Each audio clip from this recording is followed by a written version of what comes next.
एक महीने से गीतिका खुद को पूरी तरह भुलाकर रात दिन अपने एक नए प्रोजेक्ट पर काम कर रही है। ये प्रोजेक्ट उसके करियर को नया आयाम देने वाला है। प्रोजेक्ट के अप्रूव्ड होते ही कंपनी उसे प्रोजेक्ट हेड बनाकर 1 साल के लिए विदेश भेजना चाहती है और गीतिका ये मौका किसी भी कीमत पर खोना नहीं चाहती। गीतिका जितनी जल्दी हो सके इंडिया से बाहर चली जाना चाहती है। वो अपने काम में कुछ इस तरह गुम हो जाना चाहती है कि वो अपने आप को भी भुला दे और साथ ही वो बचपन से जुड़ी हर कड़वी याद को अपने स्मृति पटल से निकाल फेंकना चाहती है। जब से उसने होश संभाला है तब से लेकर आज तक वो इसी कोशिश में रही है। इतने सालों बाद आज भी उसे अपना बचपन डरावना लगता है। लेकिन भला ऐसा कभी हुआ है? मनुष्य जिन यादों को जितना भूलना चाहता है वो उतना ही उसका पीछा करती हैं। गीतिका का बचपन दूसरे बच्चों के बचपन से बिल्कुल अलग रहा। वो चाह कर भी अपने बचपन को आम बच्चों की तरह जी नहीं पाई, जिसे लेकर आज भी उसके मन में गुस्सा और कसक है जो उसे टीस की तरह चुभते हैं। उसकी कोई गलती न थी, लेकिन सज़ा उसे मिली। स्कूल में, समाज में और फ्रेंड्स के बीच सदा उसका उपहास हुआ। अपने बड़े से मकान के एक छोटे से कमरे में न जाने उसने कितना ही वक्त अकेले रोते हुए गुजारा है। हर रिश्ते से गीतिका का विश्वास पूरी तरह से उठ चुका है। वो न तो अब किसी पर भरोसा करती है और न ही कोई नया रिश्ता बनाना चाहती है। फिर भी उसका एक रिश्ता अपनी मेड रोज़ी आंटी और अपने कलीग विशिष्ट से बन ही गया है। रोज़ी आंटी सदा गीतिका का ध्यान ऐसे रखती आई हैं जैसे गीतिका हमेशा से चाहती थी कि उसकी अपनी माँ रखे, लेकिन ऐसा कभी हुआ नहीं। उसे कभी भी अपनी माँ से वो प्यार और दुलार नहीं मिला जिसकी उसे चाहत थी, और वो पिता के स्नेह से भी सदा वंचित ही रही। रात के 11 बजे अपने सहकर्मी विशिष्ट के साथ गीतिका घर पहुंची। घर के गेट पर पहुंच विशिष्ट के कार रोकते ही गीतिका ने कहा, अंदर नहीं चलोगे?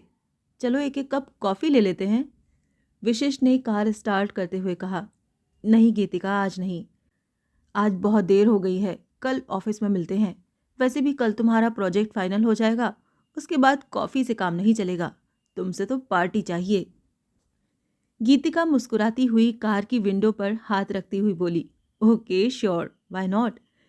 गीतिका के ऐसा कहते ही विशिष्ट वहां से चला गया और गीतिका घर की ओर मुड़ी। गीतिका बहुत अच्छे से जानती है कि विशिष्ट के दिल में उसके लिए जज्बात हैं, लेकिन वो किसी भी प्रकार के रिश्ते पर विश्वास नहीं करती। ये बात विशिष्ट भी अच्छी तरह जानता है। इसीलिए उसने गीतिका से ये वादा किया है कि वो कभी भी उसे अपने साथ रिश्ते में बंधने के लिए मजबूर नहीं करेगा जब तक वो खुद इस रिश्ते में बंधने के लिए तैयार नहीं हो जाती। लेकिन वो आजीवन उसका इंतज़ार ज़रूर करता रहेगा। घर के अंदर पहुंचते ही रोज़ी गीतिका का ऑफिस बैग अपने हाथों में लेती हुई बोली, गीतिका बेबी, आप जल्दी से मुंह हाथ धो लो, मैं आपके लिए गर्मा गर्म फुलके बनाती हूँ। गीतिका अपने दोनों हाथ रोज़ी के कंधे पर रखती हुई बोली, अरे आंटी, मैंने आपसे कितनी बार कहा है कि आप मेरा वेट मत किया करो। आप खाना खाकर सो क्यों नहीं जाती?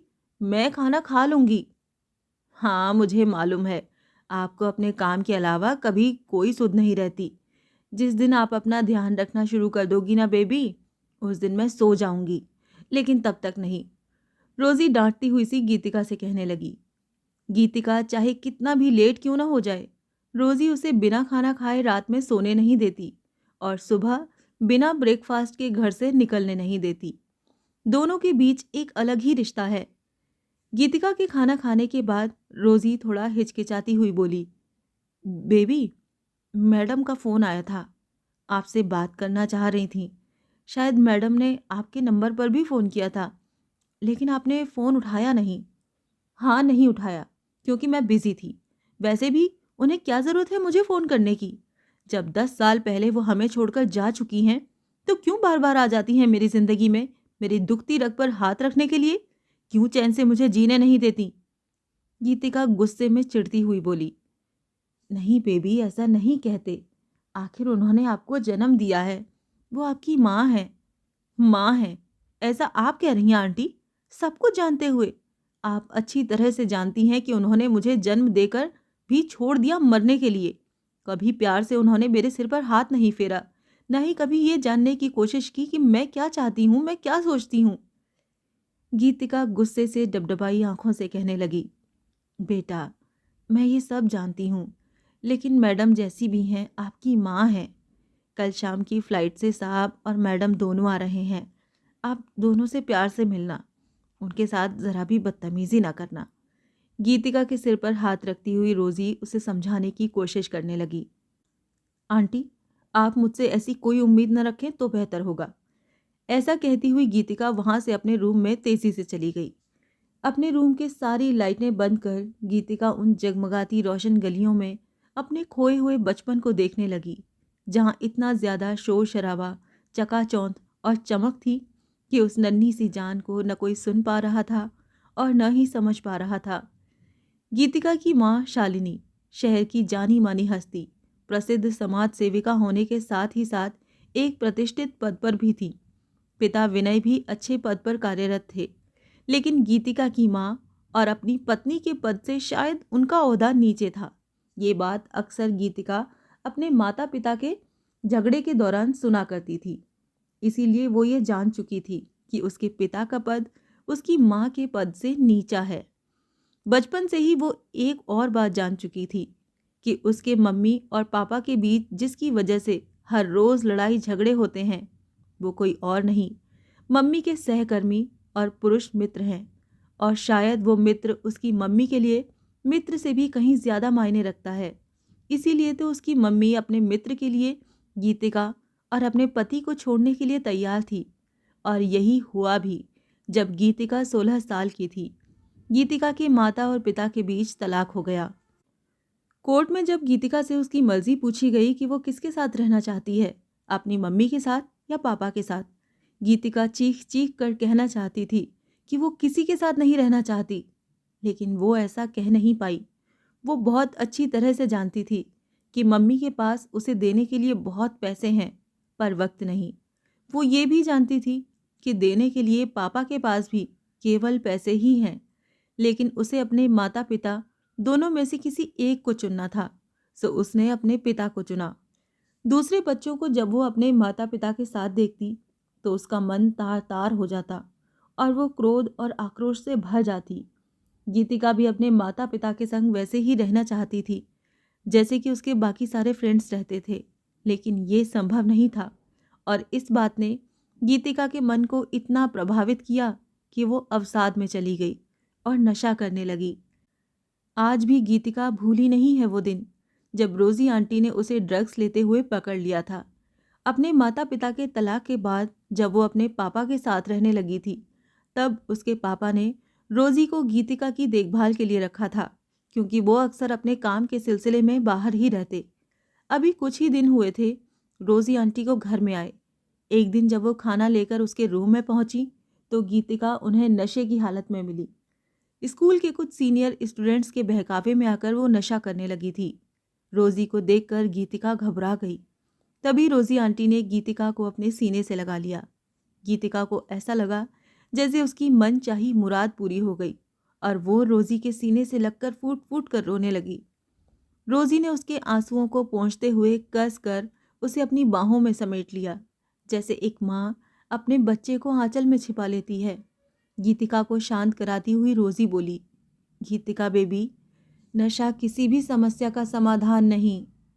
यदि आप किसी से नाराज हैं तो सजा अपने आप को क्यों दे रही हैं? आपके नशा करने से किसी को कोई फर्क नहीं पड़ने वाला, लेकिन आपको फर्क पड़ेगा। आप बीमार हो जाएंगी, कमज़ोर हो जाएंगी, क्लास में भी आपका परफॉर्मेंस बिगड़ जाएगा। फिर तो बच्चे आप पर और भी हंसेंगे और भी मजाक बनाएंगे और आपको और ज़्यादा परेशान करेंगे।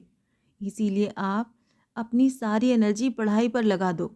खूब पढ़ाई करो ताकि कोई आपका मजाक ना बना पाए, सब आपसे प्यार करें।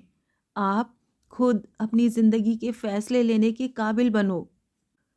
उस दिन के बाद से गीतिका ने अपनी सारी ऊर्जा पढ़ाई में लगा दी और रोजी आंटी ने गीतिका की देखभाल में।